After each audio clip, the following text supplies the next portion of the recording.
चेहरा परमात्मा की देन है, नाक कान गला प्रकृति की देन है। सबको चेहरे दिए हैं परमात्मा ने, लेकिन एक बात याद रखना, चेहरा परमात्मा देता है, लेकिन चेहरे पर कैसे भाव लाना है ये परमात्मा का काम नहीं है, हमारा काम हुआ करता है। इतनी जिम्मेदारी हमारी होती है कि चेहरे को मुस्कुराते हुए रखना है या चेहरे को उदास रखना है, रोता हुआ रखना है। ऐसा ना हो कि मियाँ जी रोते क्यों, मियाँ जी रोते क्यों, बोले सूरत ही यूं। ध्यान रखिए, मान्यवाद, मुस्कुराता हुआ चेहरा। इस मुल्क की सबसे बड़ी दुर्घटना है ये कि 21वीं सदी में इस इंसान ने मुस्कुराना छोड़ दिया है, हंसता नहीं है। हंसने के लिए उसे लाफ्टर चैलेंज देखना पड़ते हैं, कपिल शर्मा से मिलना पड़ता है, हंसने के लिए बड़े बड़े आयोजन करना पड़ते हैं। आदमी की नाभि से उठने वाली हंसी गायब हो चुकी है। आदमी हंसता है तो ऐसा हंसता है, ऐसा हंसता है, बड़ी उछली छिचली हंसी हंसता है, जैसे महिलाएं लिपस्टिक लगा लेती हैं, थोड़ी देर को लाल लाल दिखता है, रुमाल फेरा, लिपस्टिक साफ। ध्यान रखिए, वैसे तुम्हारी हंसी हो गई है, बड़ा जोर लगाना पड़ता है। यदि मैं आपसे कहूं कि हंसो, यदि मैं कहूं लड़ो तो फौरन तैयार हो जाओगे, मैं कहूं रो तो तैयार हो जाओगे, लेकिन यदि कहा जाए कि हंसो तो हंसना बड़ा मुश्किल काम है। एक बात याद रखना, हंसना बहुत बड़ी साधना हुआ करती है। अरे जो हंसता है वो पुरुष हुआ करता है, जो हंसता है वो पुरुष होता है, और जो हंसाता है वो महापुरुष हुआ करता है। जीवन में हास्य होना चाहिए, हंसते रहो, मुस्कुराते रहो। जीवन की 60% समस्याएं खत्म हो जाएंगी यदि प्रसन्न रहने की कला आ गई हमें। 60% समस्याएं, पीड़ा के आदोश में चला गया ये आदमी, दुख में चला गया ये आदमी। एक बात याद रखना, हंसता हुआ आदमी कभी पाप नहीं करता है। जितने उदास सीरियस लोग हैं ना, ये सबसे ज्यादा खतरनाक होते हैं। ध्यान रखना, इस देश को खतरा इस सीरियस लोगों से है, जो उदास बैठे रहते हैं मुंह बना करके, समझ ही नहीं आता कि इनके अंदर चल के आ रहा है। एक प्रधानमंत्री हुए हमारे देश के, कभी हंसते नहीं देखा उन्होंने किसी को। नरसिम्हा राव, जब देखो जब यूं ही मुंह बना है मेरे पास, ऐसा लगता है कि जब देखो तब बाप की 13वीं से ही चले आ रहे हैं। ध्यान रखना, हमेशा सीरियस, हमेशा गंभीर। उस व्यक्ति को देखो तो ऐसा लगता था कि देश के लिए बहुत कुछ करेगा, ये देश के हित में सोचता होगा। लेकिन मेरे भाई, ऐसे उदास गंभीर प्रधानमंत्री हुए, जब हवाला घोटाला होता है तो ही प्रधानमंत्री का नाम उसमें आ जाया करता है। आपसे मेरा निवेदन है, उदास और गंभीर लोग ही पाप करते हैं। जहां तक मेरी परिभाषा है, जहां तक मैं सोचता हूं, हंसता हुआ आदमी कभी पाप नहीं करता, हंसता हुआ आदमी कभी गुस्सा नहीं करता। यदि आपके चेहरे पर हंसी है तो क्रोध गायब हो जाएगा, और यदि क्रोध है तो हंसी गायब। ये दोनों एक साथ नहीं हो सकते कि आप जोर से हंस भी रहे हो और मुस्कुरा भी रहे हो और गुस्सा भी कर रहे हो, दो में से एक ही हो पाएगा। तो मेरा जहां तक सोचना है, जो हल्के मूड में रहते हैं, जो हंसते हैं, मुस्कुराते हैं, क्रोध उनके पास नहीं आया करता है। क्रोध तो गंभीर लोगों के पास आता है। क्रोध वही करते हैं जो सीरियस रहा करते हैं। कभी आपने देखा कि सास बहू लड़ भी रही हो और हंस भी रही हो? ऐसा कभी नहीं हो सकता कि यहां से सास ने उठाया बेलन और वहां से बहू ने उठाया, कौन बोला, चिमटा।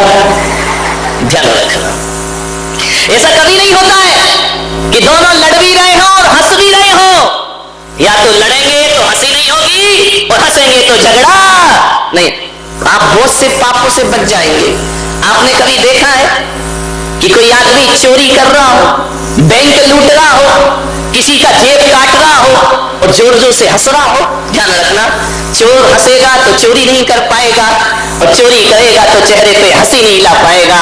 एक बात ध्यान रखना, जब आदमी पाप करता है तो चेहरा गंभीर होता है, जब आदमी पाप करता है तो चेहरा सीरियस हो जाता है, लेकिन जब आदमी पुण्य करता है तो चेहरे पर चमक आ जाया करती है, चेहरे में ओज आ जाता हंसता हुआ आदमी कभी झूठ नहीं बोलता। ध्यान रखना, कहते कि झूठ बोलते समय हंसी आ जाए तो उसका झूठ पकड़ा जाता है कि ये झूठ बोल रहा है। इसलिए मैंने कहा हंसता आदमी कभी चोरी नहीं करता, हंसता हुआ आदमी कभी हिंसा नहीं करता। कभी आपने नहीं देखा होगा कोई किसी का मर्डर कर रहा हो, किसी की हत्या कर रहा हो, जोर जोर से हंस रहा हो, अरे माथे पे पसीना आ जाएगा, चेहरा गंभीर हो जाएगा। हंसता हुआ आदमी कभी झूठ नहीं बोला करता है, और हंसता हुआ आदमी किसी की बुराई कभी नहीं कर सकता है। ध्यान रखना, और किसी की बुराई करते समय हंसी आ जाए चेहरे पर, उसी समय वह बुराई अच्छाई में परिवर्तित हो जाया कर। इसलिए हंसते रहो, हंसो जरा, रावण जैसे नहीं। विठला हंसो जरा, हंस लो, जीवन में हंसो। हंसी बांट रहा हूं मैं, ध्यान रखना, हंसी के बतासे बांटा करता हूं, हंसी की प्रसादी दिया करता हूं। एक आदमी, एक बार एक दुर्घटना घट गई। एक अम्मा मेरे कमरे में दर्शन करने आई, बोले मैं आपको नमोस्तु नहीं करूंगी। तो इनका ऐसा क्या हो गया कि मेरे को प्रणाम नहीं करेगी? बोले आपको तो प्रणाम मैं बिल्कुल नहीं करूंगी। इनका दिक्कत क्या है? मैंने तेरा क्या बिगाड़ लिया कि तू मेरे को प्रणाम नहीं करेगी? अरे तुम कोई महाराज हो क्या? अरे तुम इनका महाराज कैसे होते हैं? अब वो अम्मा ने तो ये सोच रखा जो उदास हो, गंभीर हो, सीरियस हो, मुंह लटकाए बैठे रहे, वही महाराज हुआ करते हैं। ध्यान रखिए। तो बोले महाराज आपको मैं प्रणाम नहीं करूंगी। मैंने कहा क्यों नहीं करेगी? बोले इसलिए नहीं करूंगी कि जब भी आपके कमरे में आप हंसते रहते हैं, मुस्कुराते रहते हैं, और साधु को हंसना नहीं चाहिए। मैंने कहा बहुत अच्छी बात, एक बात याद रख, तेरे प्रणाम करने के लिए मैं साधु बना भी नहीं हो। जब मैंने दीक्षा दी थी तो कोई एग्रीमेंट थोड़ी कराया था कि तू प्रणाम करेगी तो महाराज बनूंगा, तू प्रणाम करेगी तो सन्यास लूंगा, मत कर प्रणाम। लेकिन मैंने उसको कहा एक बात और ध्यान रखना, अब मंदिर में जाना तो कभी भगवान को प्रणाम मत करना। बोले भगवान को क्यों नहीं करूंगी प्रणाम? मैंने कहा इसलिए कि जब भी कहीं मंदिर बनता है और समाज के लोग जब मूर्ति लेने जयपुर जाते हैं तो जाते समय इतने ही कहते हैं कि भैया मूर्ति लेने जा रहे हो, अच्छी हंसती मुस्कुराती मूर्ति लेकर के आना, उदास और सीरियस मूर्ति। जैनों के भगवान तो मुस्कुराते हुए हुआ करते हैं, अक्सर देखना सीरियस नहीं हुआ करते हैं। जब एक मूर्ति को हंसता मुस्कुराता पसंद करते हो, मैं तो कहता हूं उदास सीरियस और गंभीर संतों से हिंदुस्तान ऊब चुका है। अब इस दुनिया को हंसता खिलखिलाता मुस्कुराता संत चाहिए, ऐसा संत चाहिए।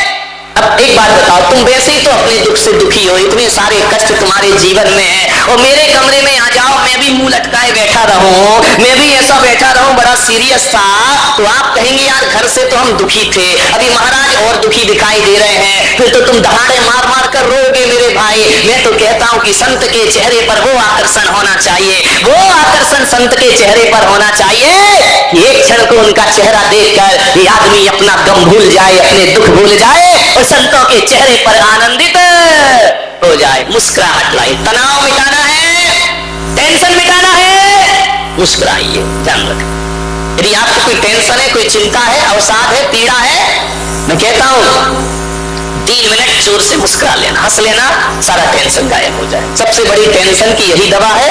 लोग जा रहे हैं बीपी चेक करा रहे हैं, ये जांच करा रहे हैं, वो जांच करा रहे हैं, बोले महाराज क्या टेंशन से शुगर बढ़ गई है, बीपी बढ़ गई है। अरे नादानो, कहीं जांच कराने की जरूरत नहीं। पुलक सागर तुमसे कहता है 5 मिनट ठाके लगा के हंस लीजिए, शुगर का लेवल भी बराबर हो जाएगा और बीपी भी बराबर हो जाए। मुस्कुराइए, हंसिए, मुस्कुराइए, खिलखिलाइए। एक बात ध्यान रखना, हिम्मत ना हारिए, हिम्मत ना हारिए, प्रभु ना विसारिए, हिम्मत ना हारिए, प्रभु ना विसारिए, और मुस्कुराते हुए ये जिंदगी गुजारिए, मुस्कुराते हुए ये जिंदगी गुजारिए। एक बात बताओ, ये हंसने का वरदान केवल मनुष्य को मिला है? ध्यान रखना, जानवर नरकों में तो कोई हंसता ही नहीं है, कोई सवाल ही नहीं कि नरकों में कोई हंस ले। बिट्टल, नरकों में हंसते हैं क्या? नहीं हंसते। इतने कॉन्फिडेंस से कह रहे हैं, वहीं से आ रहे हो क्या? नहीं, बड़े विश्वास के साथ कह रहे कि नहीं वहां नहीं हंसते हैं। नरकों में हंसने का कोई सवाल ही नहीं है, नरकों में कोई नहीं हंसा करता है। ध्यान रखना, देवता ज्यादा हंसते नहीं, स्मित मुस्कान हुआ करती है, और जानवर तो कभी हंसते ही नहीं है जिंदगी में। आज तक तुमने देखा कभी कोई जानवर? बताइए, मैं आपसे पूछना चाह रहा हूं कि आप दुकान से घर आ रहे हैं, बाजार से घर आ रहे हैं, कभी तुमने देखा प्रदीप बेटा? कभी देखा तुमने कि तुम दुकान से घर आ रहे हो तो कोई गधा तुम्हें देख के हंस रहा हो? नहीं, बताओ कभी किसी। अजित भाई, गधे कभी नहीं हंसते, उसको उठा, वो सो रिया है। उठो उठो हनुमान उठो। विशाल गधे कभी नहीं हंसते। तुमने कभी देखा मंदिर से घर जा रही हो और घर जाते हो और घर जाते समय कभी तुमने देखा किसी चौराहे पर तुम्हें देखकर कोई भैंस मुस्कुरा रही हो? भैंसें कभी नहीं मुस्कुराती, गधे कभी नहीं हंसते। कुछ लोगों को घर में जाके समझ में आएगा। नहीं, जो नहीं हंस रहा है कैमरा जरा करो, गधे कभी नहीं हंसते हैं। एक बात याद रखना बाराबती वालों, एक बात याद रखना, यदि कहीं गधा तुम्हें देख के मुस्कुराने लगे तो समझना वो आदमी बनने की तैयारी कर रहा है। समझ लेना, फैसला कर लेना। गधा तुम्हें देखकर मुस्कुराने लगे तो समझना वो आदमी बनने की तैयारी कर रहा है, और ये आदमी मुस्कुराना भूल जाए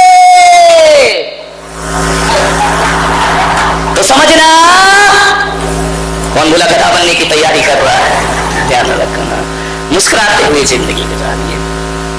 लोग कीर्तन करते हैं झांझ मजीरा लेकर, भगवान का भजन करते हैं, लेकिन मैं पुलक सागर कह रहा हूं कि 10 मिनट खिलखिला के हंस लो, इससे बड़ा भगवान का दूसरा कोई कीर्तन नहीं हुआ करता है। चेहरे पर आनंद। तुम कभी मंदिर भी जाते तो ऐसे लौटते हो, ऐसे लौटते हो जैसे तिहाड़ जेल से बाहर निकल रहे हो। मेरे भाई, मंदिर से लौटो तो हंसते मुस्कुराते हुए लौटिए। मंदिर से लौट के जब घर जाओ तो चेहरे पर आनंद होना चाहिए। मंदिर से जब पूजा करके घर लौटो तो ऐसा चेहरा लगना चाहिए जैसे अम्मा जी गंगा जी का स्नान करके वापस लौट रही हैं। ध्यान रखिए, इतना आनंद होना चाहिए। लेकिन आनंद कहाँ होता है? अम्मा जी जाती है मंदिर, 10-10 पूजा करती है, 5-5 पूजा करती है। अब 10 लक्षण पर्व आ रहा है, अब पूजा करेगी। अब पूजा करके जब घर जाती है तो बहू पे बरस पड़ती है, क्यों तू अभी तक सो रही है, तूने ये नहीं किया, तूने वो नहीं किया, मैं पूजा करके आ गई, कैसी निठल्ली बैठी है। अरे बाप रे, बहू सोचेगी यार जी अम्मा जी गंगा जी नहाने गई थी कि शिकायत का रजिस्टर तैयार कर रही थी मंदिर से लौट के।